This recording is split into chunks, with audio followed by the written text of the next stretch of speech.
ಬರ್ತಾ ಇರುವಂಥ ಸಣ್ಣ ಮಳೆಗೆ ಬೆಂಗಳೂರು ಭಾಗಗಳಲ್ಲಿ ಜೋರಾಗಿ ಇನ್ನೂ ಬರ್ತಾ ಇಲ್ಲ. ಬೆಂಗಳೂರಲ್ಲಿ ಸ್ವಲ್ಪ ಗಾಳಿ ಬೀಸ್ತಾ ಇದೆ, ಮರಗಳೇ ಬೀಳ್ತಾ ಇದೆ, ಟೊಂಗೆಗಳೇ ಮುರಿದು ಬೀಳ್ತಾ ಇವೆ. ಈಗಾಗಲೇ ಮೊನ್ನೆ ಆಗಿರುವಂಥ ಅನಾಹುತ ಸಾಲದು ಅಂಥೇಳಿ BBMP ಅರಣ್ಯ ಇಲಾಖೆಯವರು ತಲೆನೂ ಕೆಡಿಸ್ಕೊಳ್ತಾ ಇಲ್ಲ. ಪಾಪ ಹುಡುಗ ಈಗಾಗಲೇ ಮೆದುಳು ನಿಷ್ಕ್ರಿಯಗೊಂಡ್ಬಿಟ್ಟಿದೆ. ಅದರ ಮಧ್ಯದಲ್ಲಿ ಈಗ ಮುಖ್ಯಮಂತ್ರಿಗಳ ನಿವಾಸದ ಬಳಿನೇ ಮರ ಬಿದ್ದೋಗ್ಬಿಟ್ಟಿದೆ. ಒಂದು ವ್ಯಾನು ಇನ್ನೊಂದು ಕಡೆಗೆ ಕಾರ್ ಮೇಲೆಲ್ಲ ಬಿದ್ದುಬಿಟ್ಟಿದೆ, TT ಮೇಲೆ. ಇಬ್ಬರು ಅದೃಷ್ಟವಶಾತ್ ಫಾರಿನರ್ಸು, ಜಸ್ಟ್ ಎಸ್ಕೇಪ್. ನೋಡಿ ಕತೆ. ಸಿಎಂ ನಿವಾಸದ ಬಳಿ ನೆಲಕ್ಕುರುಳಿದ ಮರ, TT ವಾಹನ ಇನೋವಾ ಕಾರು ಜಖಂ. ಇನೋವಾ ಕಾರಿನಲ್ಲಿದ್ದ ವಿದೇಶಿಗರು ಜಸ್ಟ್ ಮಿಸ್. ಎಸ್, ಇಂದು ಬೆಳಗ್ಗೆ 7:40 ಸುಮಾರಿಗೆ ಸಿಎಂ ಗೃಹ ಕಚೇರಿ ಕೃಷ್ಣಾದ ಮುಂಭಾಗದ ಬೃಹತ್ ಗಾತ್ರದ ಮರವೊಂದು ನೆಲಕ್ಕುರುಳಿದೆ.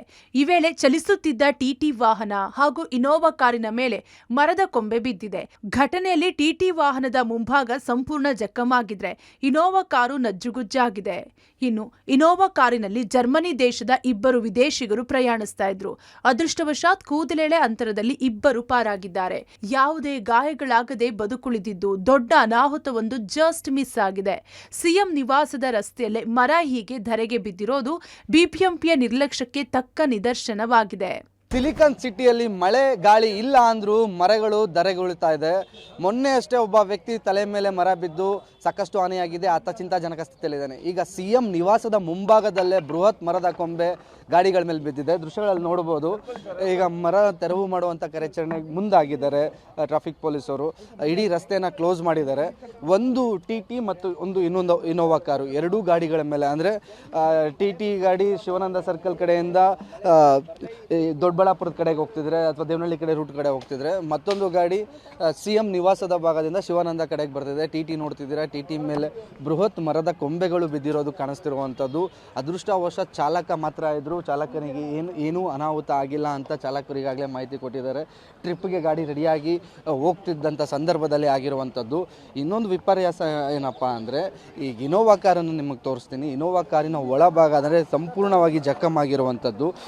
ಒಳಭಾಗದಲ್ಲಿ ಇಬ್ಬರು ವಿದೇಶಿ ಪ್ಯಾಸೆಂಜರ್ಸು, ಜರ್ಮನಿಯಿಂದ ಬಂದಿದ್ದಂತಹ ವಿದೇಶಿ ಪ್ಯಾಸೆಂಜರ್ಸು ಮೌರ್ಯ ಸರ್ಕಲ್ ಬಳಿ ಹೋಟೆಲಲ್ಲಿ ಸ್ಟೇ ಆಗಿರ್ತಾರೆ. ದೊಡ್ಡಬಳ್ಳಾಪುರದ ಒಂದು ಕಂಪ್ನಿಗೆ ಬೆಳಗ್ಗೆನೆ ಅಂದರೆ 7:30 ಗಾಡಿನ ಬುಕ್ ಮಾಡಿಕೊಂಡು ಶಿಫ್ಟ್ ಟ್ರಾವೆಲ್ಸ್ ಅನ್ನುವಂತಹ ಇನೋವಾ ಕಾರನ್ನು ಬುಕ್ ಮಾಡಿಕೊಂಡು ಹೋಗುವಂಥ ಸಂದರ್ಭದಲ್ಲಿ ಕಾರಿನ ಮೇಲೆ ನೋಡಿ ಅಷ್ಟರ ಮಟ್ಟಿಗೆ ಆಗಿದೆ ಡ್ಯಾಮೇಜು. ಅಂದರೆ ಅದೃಷ್ಟವಶಾತ್ ಆ ಇಬ್ಬರು ವಿದೇಶಿ ಪ್ರಜೆಗಳಿಗೆ ಯಾವುದೇ ಹಾನಿಯಾಗಿಲ್ಲ. ದೊಡ್ಡ ಮಟ್ಟದಲ್ಲಿ ಸಮಸ್ಯೆ ಆಗುವುದು ಈ ಥರ ವಿದೇಶಿ ಪ್ರಜೆಗಳಿಗೆ ಇಲ್ಲಿ ಬಂದು ಅವರು ಕೆಲಸ ಕಾರ್ಯ ನಿಮಿತ್ತ ಬಂದಂಥವ್ರಿಗೆ ದೊಡ್ಡ ಮಟ್ಟದಲ್ಲಿ ಸಮಸ್ಯೆ. ಕಾರು ಒಂದು ಭಾಗ ಸಂಪೂರ್ಣ ಜಖಮಾಗಿರೋದು ಕಾಣಿಸ್ತಿದೆ. ನೋಡ್ತಿದ್ದೀರಾ ಎಷ್ಟರ ಮಟ್ಟಿಗೆ ಇಡೀ ಮರದ ಕೊಂಬೆ ರಸ್ತೆಗೆ ಅಡ್ಡಲಾಗಿ ಬಿದ್ದಿರುವಂಥದ್ದು ಕಾಣಿಸ್ತಿದೆ. ಮತ್ತೊಂದು ಭಾಗದಲ್ಲಿ ಮರವನ್ನು ತೋರಿಸ್ಬಿಡ್ತೀನಿ, ಅದು ಎಲ್ಲಿಂದ ಬಿದ್ದಿದೆ ಅನ್ನೋದನ್ನು ನೀವು ನೋಡ್ಕೋಬೋದು. ಏನು ನಮ್ಮ ಸಿಎಂ ನಿವಾಸದ ಮುಂಭಾಗದಲ್ಲಿ ಗಾಲ್ಫ್ ಕೋರ್ಸ್ ಇದೆ. ಗಾಲ್ಫ್ ಕೋರ್ಸ್ ಆವರಣದ ಒಳಭಾಗದಲ್ಲಿರುವಂತಹ ಬೃಹತ್ ಮರ ಇದು. ಮರದ ಮಧ್ಯ ಭಾಗದಲ್ಲಿ ಸೀಳ್ ಬಿಟ್ಕೊಂಡು ನಿಮಗೆ ದೃಶ್ಯದಲ್ಲಿ ಕಾಣಿಸ್ತಿರ್ಬೋದು. ಸೀಳ್ ಬಿಟ್ಟು ಏನು ಇಲ್ಲಿ ಫೆನ್ಸಿಂಗ್ ಹಾಕಿದ್ದಾರೆ, ಫೆನ್ಸಿಂಗ್ ಗೋಡೆಗಳನ್ನು ಅಂದರೆ ಫೆನ್ಸಿಂಗ್ನ ಮೀರಿ ರಸ್ತೆಗೆ ಬಿದ್ದಿರುವಂಥದ್ದು.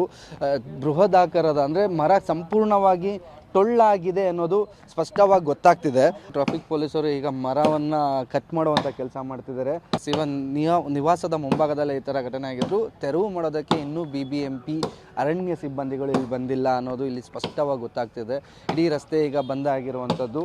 ಸ್ಥಳಕ್ಕೆ ಬರಲೇ ಇಲ್ಲ BBMP ಅರಣ್ಯ ಸಿಬ್ಬಂದಿ. ಮರದ ಕೊಂಬೆ ತೆರವುಗೊಳಿಸಿದ ಟ್ರಾಫಿಕ್ ಪೊಲೀಸರು.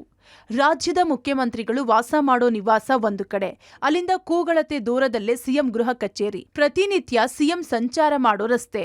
ಇಂತಹ ರಸ್ತೆಯಲ್ಲಿ ಬೆಳಗ್ಗೆಯೇ ಮರದ ಕೊಂಬೆ ಚಲಿಸುತ್ತಿದ್ದ 2 ವಾಹನದ ಮೇಲೆ ಬಿದ್ದಿದೆ. ಇಡೀ ರಸ್ತೆಯನ್ನ ಟ್ರಾಫಿಕ್ ಪೊಲೀಸರು ಬಂದ್ ಮಾಡಿ ಮರದ ತೆರವಿಗಾಗಿ BBMPಗೆ ತಿಳಿಸಿದ್ದಾರೆ. ಘಟನೆ ನಡೆದು ಅರ್ಧ ಗಂಟೆಯಾಗಿದ್ರೂ BBMP ಸಿಬ್ಬಂದಿಗಳು ಸ್ಥಳಕ್ಕೆ ಬಾರದ ಹಿನ್ನೆಲೆಯಲ್ಲಿ ಟ್ರಾಫಿಕ್ ಪೊಲೀಸರೇ ಕೊಡಲಿ ಹಿಡಿದು ಬಿದ್ದಿದ್ದ ಮರದ ಕೊಂಬೆಗಳನ್ನ ಕಟ್ ಮಾಡೋದಕ್ಕೆ ಮುಂದಾಗಿದ್ರು.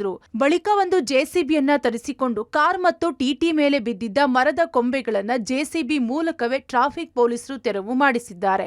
1 ಗಂಟೆಗೂ ಹೆಚ್ಚು ಕಾಲ ಮರದ ಕೊಂಬೆಗಳನ್ನ ತೆರವು ಮಾಡಿ ಕೊಂಬೆ ಕೆಳಗೆ ಸಿಲುಕಿದ್ದ 2 ವಾಹನವನ್ನ ತೆಗೆದ್ರು. BBMP ಅರಣ್ಯ ಸಿಬ್ಬಂದಿ ಮಾತ್ರ ಪತ್ತೆಯೇ ಇಲ್ಲ. ಒಟ್ನಲ್ಲಿ ಸಿಎಂ ನಿವಾಸದ ಬಳಿಯೇ ಹೀಗೆ ಆಗಿದ್ರು. BBMP ಅರಣ್ಯ ವಿಭಾಗಕ್ಕೆ ಮಾಹಿತಿ ತಿಳಿಸಿದ್ರು. ಅರಣ್ಯ ಸಿಬ್ಬಂದಿ ಮಾತ್ರ ಇನ್ನೂ ನಿದ್ದೆಯಲ್ಲೇ ಇದ್ದಾರೆ. Maruti Belluru, public TV, Bengaluru.